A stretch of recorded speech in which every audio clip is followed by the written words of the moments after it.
You can imagine how many questions I get on a daily basis from people asking for help with their Mercedes, and most of them I can't answer, and I apologize. One is I just don't have the time. It would be impossible to answer all the questions. But secondly, a lot of the questions are not answerable. I mean, here's a typical one. Hey, I got this noise in the front of my car. What do you think it is? Well, I don't know, because I'm not there. I can't listen, I can't diagnose, I can't observe. And one of the more common questions I get is concerning rear end noise. Okay, I go around the corner and the rear end makes a clunk. What do you think's wrong?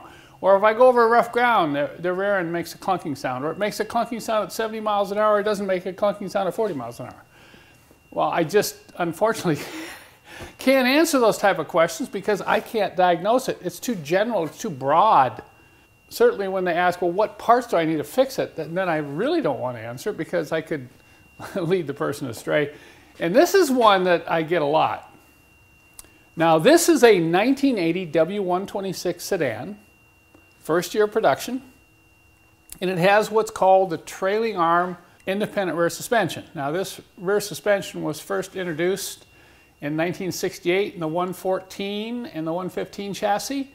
And then it was introduced in the R107 convertibles, and the W116 went on to the W123, and all the way up to 1991 on the W126 chassis. Same style, type of rear end. A lot of the parts are interchangeable. And that's what you're looking at right here. You're looking at this trailing arm of this independent rear suspension on this old Mercedes-Benz. And a lot of times, these will develop a clunking sound, particularly at low speed going over rough ground. I hear this clunk, clunk, clunk, clunk, clunk, clunk, clunk.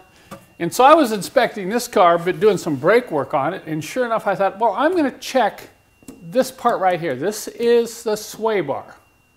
And the sway bar runs under the back of the rear end, comes across, and is connected to the trailing arm with a link, a ball joint type link. And those trailing arm links wear out. And look at this. I don't know if you can hear it. I'll move in close. It's got about 1/8 of an inch of slop in the ball joints, and it's going clunk, clunk, clunk, clunk. So if you find this on your old Mercedes-Benz, this is something you can fix, and you can fix yourself very easily, provided it's not rusty. I'm going to put that qualifier on there because if you have a car that's been exposed to road salt, boy, getting some of these nuts loose, and particularly the links on this sway bar, can be a real bear. You know, we've had some rust problems on this car because it's a European model, but I think it got into the US fairly early in its life because it doesn't have the extensive rust out in the quarter panels, rock arms, etc. And a lot of suspension parts are pretty clean. If you follow this series on Fritz, you know, I went underneath the car with the camera, and a lot of people said, wow, that's really clean. And it is, but it does have some isolated rust spots.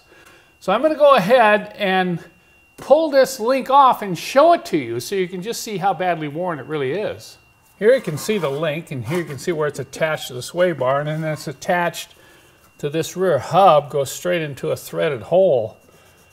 Now, this one's loose going in and out, and this one's loose too, so it obviously needs replacing. I'm going to go ahead and try this. Usually I tell you to soak these up good with some sort of rust penetrant before you tackle them, particularly if you see evidence of rust. But look here, this one's pretty clean. The nut back there is not very wide, so you have to hold it on with one hand while you take the heel of your other hand and hit the top of the wrench. Look at that, it loosened up. Ha ha! That's great, look at that. I'm going to be able to get that out. Boy, it's nice when that happens. Okay, that one's loose. Now, before I get that one all the way out, I'm going to go ahead and see if I can loosen this top one. This will require two 17mm wrenches. I'm going to break it. Let's see, I can almost, let's see, yeah, I can get my ratcheting box on there.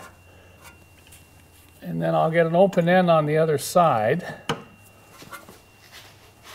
Okay, look at that. Look at how nice it is to have that ratcheting box in this situation. So I feel fortunate for a 37-year-old car that I'm able to get the sway bar link off without having to deal with the rust.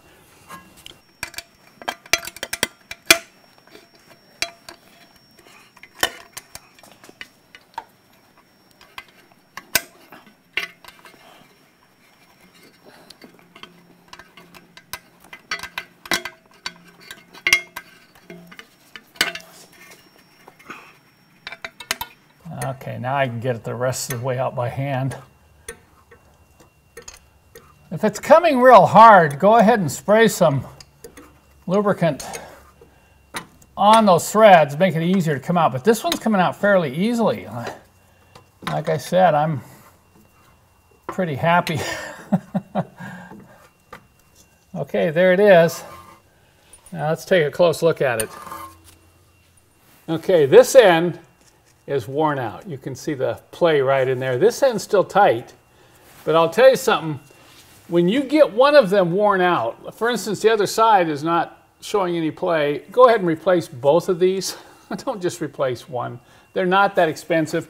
We sell these on our website in a pair with instructions on how to do this yourself, but this is a really good DIY job, something you can do yourself that will really make a huge performance difference on your old Mercedes-Benz.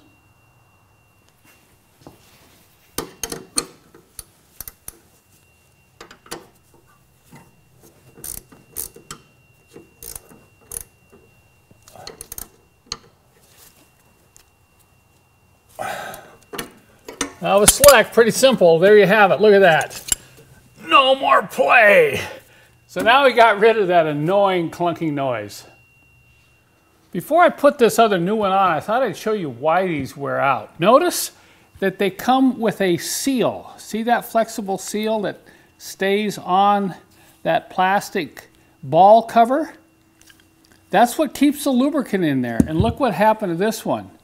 This seal here is totally gone. Look at the other end. This seal's broken and coming off. So if you get under your car and check your sway bar links and these seals are gone or deteriorated, I'd go ahead and replace them because they'll be well on their way to failing.